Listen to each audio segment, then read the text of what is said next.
Hola, hola, Violeta here. If you are interested in getting started in real estate investing, but you don't know where to start or what to do, I have the perfect resource for you.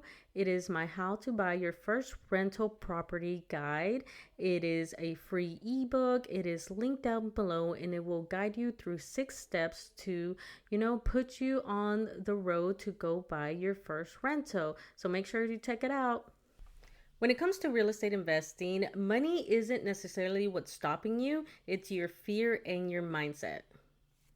Hola, I am Violeta, a first gen real estate investor, entrepreneur, and host of the Money Chisme podcast. Hola, welcome to another episode of the Money Chisme podcast. I am your host, Violeta, and we're going to be talking about, mindset and overcoming those fears that may be stopping you from getting into real estate investing. So, most people think that money is the biggest obstacle that stops people from being able to get into real estate investing. But I have found that oftentimes the biggest thing is the mindset and the fear that people have when they think about things like, non-paying tenants and things like that, and even not knowing where or how to start. And what does mindset really have to do with real estate investing? Well, with anything really, your mindset is going to, determine how successful you are, especially with real estate investing, how you're able to overcome, things that come up because, real estate investing is not all, rainbows and sunshine. Things are going to come up whether, a tenant doesn't pay, you have to evict somebody, you have a big major repair, like things are going to come up no matter how much you prepare for it. And your mindset is going to determine whether you learn from it and push forward or you just give up and quit. Your mindset is basically the key to everything and anything that you do in life. Your mindset is, based on your values and beliefs and your attitudes. And, these are shaped by, your upbringing, things that you experience in life, and, just your personality and life events and just life itself. And, all these things come together to kind of develop the type of mindset that you have.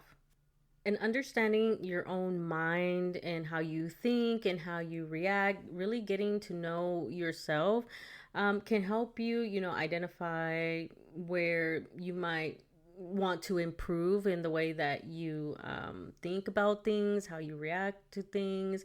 And it's something that you really can build and grow on it. And when it comes to mindset, there's two major types. You have your fixed mindset and your growth mindset. First up, what is a fixed mindset?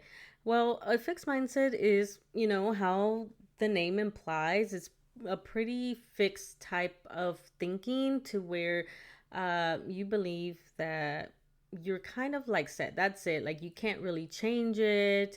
You avoid challenges. You want to avoid failure. You believe that whatever skills or knowledge you have, that's pretty much it. You can't really get like smarter or whatever. And this type of mindset has stopped a lot of people that are thinking of getting into real estate investing because they stop at that fear of, a tenant not paying, major repairs. What if something goes wrong? It's a lot of negative thinking, and it really, people hesitate. Like I said, I know a lot of people that have the means and the funds to go out there and invest in real estate, but they just can't get over that mental obstacle of what if something goes wrong. Another way that it can impact investors is the newer investors. So maybe they did manage to finally get over, the initial fear and intimidation, and they go and buy their first property, and then something happens and all of a sudden they're like, you know what, this isn't for me. I knew this was going to happen. I knew something bad was going to happen.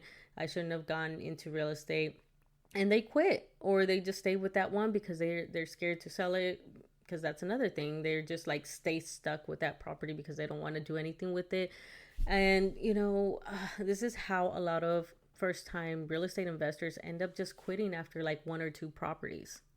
And this is where the second type of mindset comes in, which is a growth mindset. And this type of mindset is going to, help you overcome challenges, and you're going to see things come up, and you're going to, instead of being like scared or like, wanting to give up because you failed, you're going to, take a step back and assess the failure and learn from it and then grow from it. And with real estate investing, things are going to come up. There's always going to be like, you're going to have to replace a water heater, like I had to do with 2 units, and or eventually you're going to have to replace the roof because, I mean, it's a property, things eventually wear out. Or you're going to eventually have to deal with that tenant that's giving you a hard time. It's like, it's not always going to be easy, but you're going to be able to deal with these challenges easier and be able to overcome them and continue with your journey, because it is, a long-term investment with all your properties. And so over time, obviously, things are going to come up. Now, part of your mindset is understanding your why and developing a vision for what you want to get out of real estate investing. So, for example, part of the reason that I gave up on one of my rental properties is not only because I had a fixed mindset, but also I lacked a why and I lacked vision. And so it was easy for me to give up that rental property.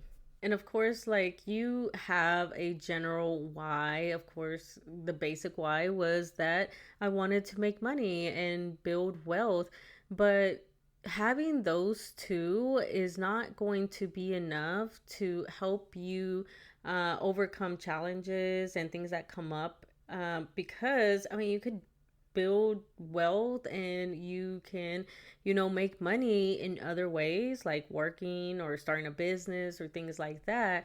So you really want to take a deep dive in figuring out what is your actual why and visualize what your future is going to look like. So that way, when things come up, you can overcome a lot of things because you know why you're doing it, what the goal is, and it's going to motivate you more.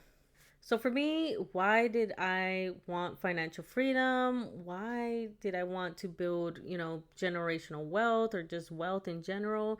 And what does that even look like? These are all like questions that you want to ask yourself when you are thinking about getting into real estate. And in order to get you started, I have a simple exercise for you. I want you to just sit and close your eyes and just imagine you have, multiple properties and they're bringing you, money every month, and you have multiple sources of income. You've already achieved financial freedom and you have acquired wealth. And I want you to think, what is future you doing with all of that? What is your day to day? Like, visualize what kind of life do you want? Because your life might look different from what you're doing with real estate. So, for example, for me, future me is out in her land and she's homesteading, she's growing her own food, she has chickens, she is just relaxing in the backyard, drinking, if it's in the morning time, coffee, or a Coke, or a beer later on in the evening or whatever, and she's just relaxing, enjoying her freedom. And once in a while she travels. She's, traveling the world. She's going to Mexico, visit family. And she just has the luxury of being able to decide what she wants to do, that day, next week, without having to worry about money and having to deal with properties. And so when you are doing this exercise, visualize what are you doing on the day to day, what are you doing throughout the week, next month, for that year, what are you responsible for, really get into detail. And you could even, journal. And, that's another great option, is just to sit down and journal this of what your life actually looks like after you accomplish your goals with real estate. And I say this because sometimes some people start, buying rental properties and they want to manage the properties themselves. They're the ones that are in charge of the maintenance. Some people, because they want to save, money, they'll be the handyman. And, if something comes up that needs a repair, they'll go repair it. If once there's a turnover with the unit, they're the ones that paint, fix the flooring and all that stuff. So they're doing the work on top of managing the property. But if your future life, your future you is out here like me, relaxing, drinking a cup of coffee, out on vacation or whatever, those two things are not going to align, because there's no way I'm going to be able to go take a vacation somewhere or be able to relax in my backyard, just, working on something or watching a movie or whatever it may be, and have to, be next to the phone, and somebody needs like a new freaking smoke detector, or there's a leak in the faucet, and now I have to get up and go fix it because of the way I am managing my own properties, versus how I am doing is having property managers and they do everything. And I really just like monthly just check up on these properties and stuff, or throughout the week. But I have more leeway. I could be over there in freaking Europe or whatever, or in Mexico, and not have to worry about that. A tenant has a leak in the bathroom, because I have a property manager and a team to deal with that. And so all these things are, what you want to think about when you are visualizing and trying to figure out your why and, your vision for future you. Now, once you have your why and your vision, you have your main direction that you want to go, but you need steps to get there, and that's where your goals come in. And this is where, again, I kind of messed up at the beginning, because, you know, being an ambitious first gen, one of the things that I do is take action. And one of the bad things is that sometimes, because I want to get something done, I'm ambitious, I want to, succeed in something, I just go for it. And a lot of times I don't really have a plan and have specific goals. You have like the big main goal of like, okay, I want to achieve this, but then I don't, break it down. And that's where, I had some failures throughout my investing journey.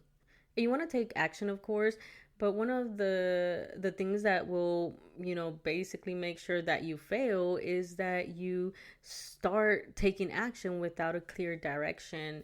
And again, this is where your goals are going to come in, because you're going to break them down into smaller steps.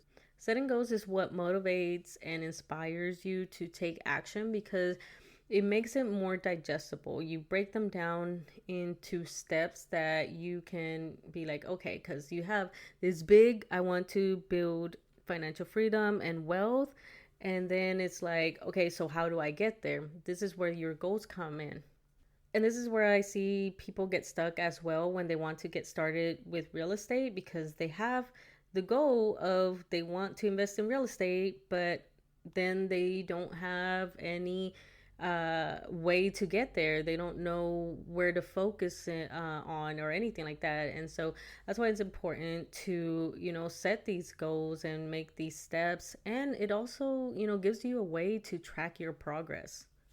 Now, just a goal itself is not going to be sufficient enough. You want to make sure that your goal is pretty detailed, and a great way to ensure that you do that is using the SMART method.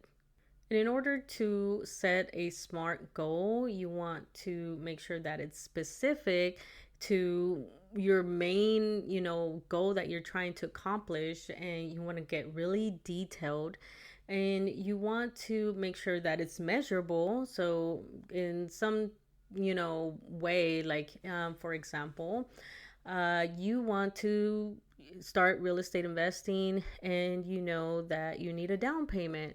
Well, how much of a down payment are you going to need? Let's say it's $20,000, right? You have to have a goal, like, okay, I need to have $20,000, but each month I'm going to save $1,000 until for whatever, and ensure that I get to the 20,000 mark. So that's a measurable goal. It's something that is specific. You need $20,000, and now you could track it. The other thing is that it has to be actionable, right? If you're not able to save up for the $20,000, then you're not going to, that's a goal that's unrealistic, and you're not going to be able to accomplish that. So if it's not $1,000, maybe it's $500 or $200. So make sure it's a goal that you can actually take action upon, and not setting yourself up for failure. You also want to make sure that it's relevant to what you're trying to accomplish, like your big why and your vision. So if you're saying you want to save up $20,000 for a down payment, um, is it relevant to you, to where you're trying to invest in? Because it might not be $20,000, it might be $30,000 that you need, or maybe less. Or maybe you don't need a down payment at all, because you are going to get down payment assistance or whatever. So you want to make sure that it's relevant to your goal, your big goal in mind.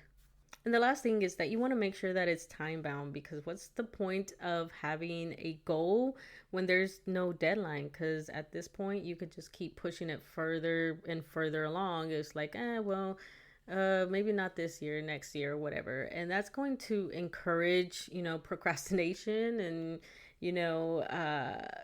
prolong the process, because you don't have a set time frame. Same with the times that you're going to save and how much. And so all these come together to make a goal, a good goal that's actually going to help you accomplish your main goal.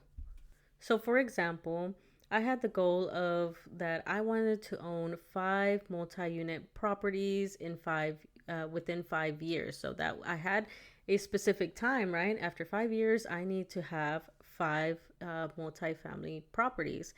The problem was that then I didn't break it down into smaller goals. I wasn't really specific. It's like, am I going to buy one every year, or am I going to buy 2 a year, or 1 year I'm going to buy this, or whatever?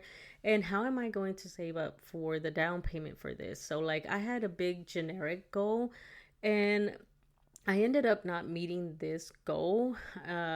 Well, I still have like another year and a half to meet it, but it sounds like I'm not going to make it based on the timeline that I have now. I'm probably going to end up with maybe 3, maybe 4 in that time frame that I had set for myself. And the reason why was because I really didn't have a step-by-step plan and smaller goals, and I wasn't specific on how I was going to get there. And so setting your big main goal is not enough. You really need to get down to the nitty gritty and get really detailed with it, to make sure that you have a direction and a roadmap to get there. So just to recap, there is more to investing in real estate than just money and buying properties. You want to make sure that you have the right mindset, and build a growth mindset to ensure that when things come up, that you are able to overcome them, and also to overcome your initial fears of getting started. You want to make sure that you have a strong why and really get really detailed with that why and get to know, see yourself, in the future with your vision, like how your future self and your future life is going to be. And again, be really detailed with that. And lastly, you have the big main goal of, getting into real estate investing so that you could gain financial freedom and build wealth. But you need to break that down and have how are you going to get there, and break all of that down into smaller goals. And, make sure that those goals are, aligned with your why, your vision, and that you really have a roadmap to get you there. Well, that's it for this episode. Don't forget, if you are interested in getting into, real estate investing and buying rental properties, I do have a free guide down below on how to buy your first rental property. It's free, so make sure you check it out. Hasta la próxima. Bye. Thank you so much for listening. Don't forget to like and share this episode so others can also find this podcast. Don't forget to follow me on all my social medias listed in the show notes below, where you can also find resources to help you in your financial journey. If you're interested in becoming a guest on the podcast, you can find that information in the show notes. Other than that, thank you so much for your support, and I will see you in the next episode. Bye.